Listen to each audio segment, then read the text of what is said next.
Governor John Hickenlooper was in Pueblo tonight, answering questions from voters on a wide range of issues. And News 5's Laura Wilson was at the meeting. She is in our Pueblo studio tonight. And Laura, things got heated at times. They did, and Governor Hickenlooper admitted after the town hall meeting that Southern Colorado hit him with some pretty tough questions for the full 90 minutes. Some of those questions we knew would pop up tonight, but there were a few issues that we haven't heard much about until now. What do you plan to change? No question was off limits Tuesday night at Union Depot.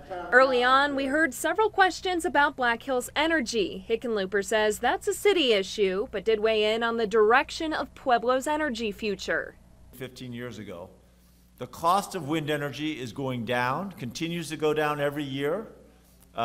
In Southern Colorado, we benefit from that. The number of jobs that are created at Vestas alone, I think far outweighs, and the pay is good, far outweighs the jobs that are at risk of being lost. The governor vowing to make sure coal mine workers would have the proper training to transition to a more energy efficient plant. Another issue brought to the forefront tonight came from a group of Colorado carpenters.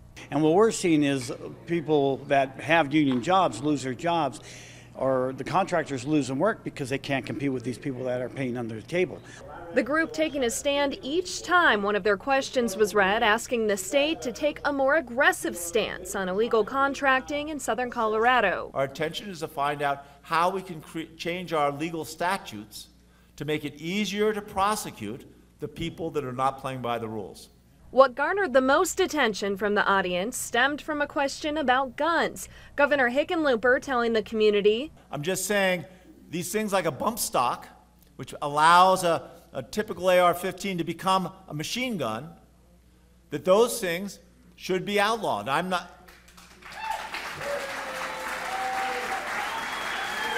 Met with applause as well as some booing. The man who submitted the question telling News 5 it wasn't meant to spark a national debate, but address a problem in Southern Colorado.